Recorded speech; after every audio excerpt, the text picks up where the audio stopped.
Hello friends, இன்னைக்கு நம்ம என்ன படம் பார்க்க போறோம்னா மலையாள சினிமால சூப்பர் ஸ்டார்னு அழைக்கப்படுற மோகன்லால் நடிச்சு ஜீத்து ஜோசப் டைரக்ஷன்ல வெளிவந்திருக்கிற திருஷ்யம் 3 படம் எப்படி இருக்குன்னா இந்த வீடியோல பார்க்க போறோம்.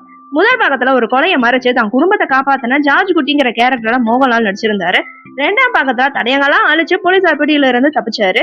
இப்போ மூணாவது பாகமா வெளிவந்திருக்கு. இது பழைய ஜார்ஜ் குட்டியோட கதை தானே இல்ல புதுசா ஏதாவது சவாலை சந்திச்சிருக்காரா அப்படிங்கறதான் இந்த வீடியோல பார்க்க போறோம்.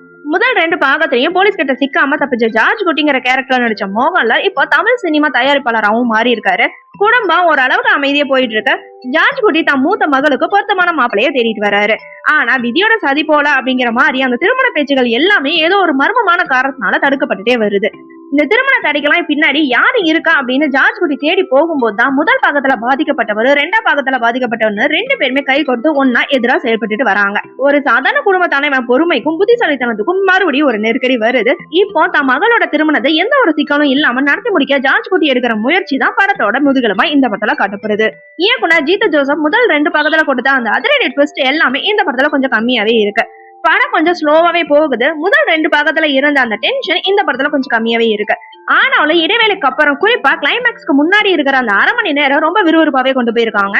மோகன்லால் இதுல முதிர்ச்சியான நடிகர் அப்படிங்கறத காட்டியிருக்காரு. அதே சமயம் ரொம்ப சீரியஸா இருக்கிற ஜார்ஜ் குட்டியா வாழ்ந்திருக்காருன்னே சொல்லலாம்.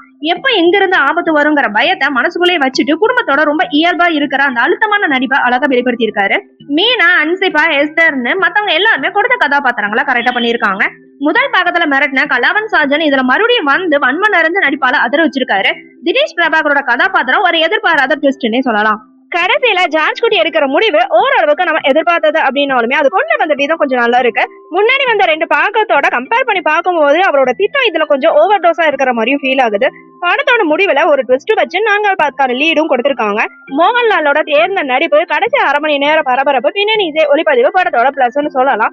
முதல் பாதி திரைக்கதை ரொம்ப ஸ்லோவா போறதும் சில இடங்கள்ல ஜார்ஜ் குட்டியோட அந்த பிளானிங் கொஞ்சம் அதிகமா இருக்கிற மாதிரி ஃபீல் ஆகுறது படத்தோட மைனஸ்னு சொல்லலாம்.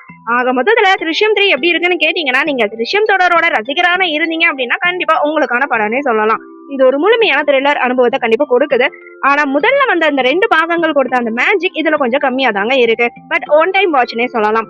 ஓகே ஃப்ரெண்ட்ஸ், நெக்ஸ்ட் வீடியோல பார்க்கலாம். இந்த வீடியோ உங்களுக்கு பிடிச்சிருந்தா லைக், ஷேர், சப்ஸ்கிரைப் பண்ணுங்க. தேங்க்யூ.